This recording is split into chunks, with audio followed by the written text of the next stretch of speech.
బొప్పాయి రైతులందరికీ నమస్కారం. నా పేరు జాన్. ఇవాళ మనం బొప్పాయి పంటలో ఫిప్సాల్ ఎప్పుడు వాడుకోవాలి, ఎలా వాడుకోవాలి అనేది నేను మీకు తెలియజేస్తాను. ఫిప్సాల్ని మనం బొప్పాయి పంటలో 3 సార్లుగా వాడుకోవాలి. మొదటి దఫాగా మొక్క నాటిన 30 రోజుల వయసు ఉన్నప్పుడు శక్తి మ్యాక్స్, సూపర్ సాయిల్ అలాగే సూపర్ ట్రైజెల్ ప్యాకెట్లను కలిపి 1 ఎకరానికి వాడుకోవాలి.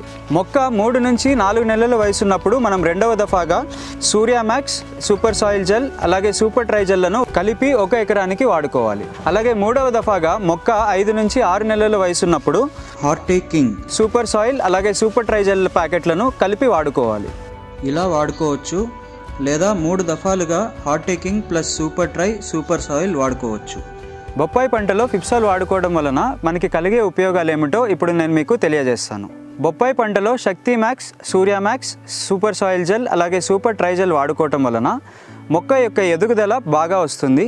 అదేవిధంగా కాయల యొక్క పరిమాణము, వాటి యొక్క నాణ్యత పెరుగుతుంది. అలాగే మనకి అధిక దిగుబడి అనేది వస్తుంది.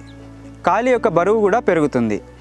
భూమి నుంచి కానీ వేర్ల నుంచి కానీ కలిగే రోగాల నుంచి బొప్పాయి పంటను కాపాడుతుంది. బొప్పాయిలో సూక్ష్మ పోషక లభ్యతకు మరియు వైరస్ను మాస్క్ చేయడానికి న్యూట్రిజెల్ వాడవలెను. ఫిప్సాల్ని బొప్పాయి పంటలో ఎలా వాడుకోవాలో నేను మీకు ఇప్పుడు తెలియజేస్తాను. ఫిప్సాల్ అనేది మనం బొప్పాయి పంటలో 2 విధాలుగా వాడుకోవచ్చు. మొదటిది మనం 200 లీటర్ల డ్రమ్ములో కానీ లేదా తొట్టిలో కానీ కలుపుకొని నేరుగా డ్రిప్ ద్వారా మనం బొప్పాయి పంటలకి అందించుకోవచ్చు. డ్రిప్ లేని పక్షంలో రైతులు 200 లీటర్ల నీటిని మొత్తం ఎకరానికి సరిపడా చెట్లకు సమభాగాలుగా పోసుకోవాలి. బొప్పాయి పంటలో ఫిప్సాల్ వేసుకునేటప్పుడు మనం తీసుకోవాల్సిన జాగ్రత్తలు. ఫిప్సాల్ని కలుపుకునేటప్పుడు మనం కలుపుకునే తొట్టి కానీ లేదా 200 లీటర్ల డ్రమ్ము కానీ అయితే అది పూర్తిగా శుభ్రంగా ఉండేటట్లుగా చూసుకోవాలి.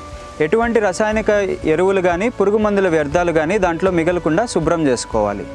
ఫిప్సాల్ వేసుకునేటప్పుడు భూమి ఖచ్చితంగా తేమగా ఉండేటట్టుగా చూసుకోవాలి. ఫిప్సాల్ వేసుకునేటప్పుడు 2 రోజుల ముందు కానీ 2 రోజుల తర్వాత వరకు కానీ ఎటువంటి రసాయనిక ఎరువులు పురుగు మందులను మనం వాడకూడదు.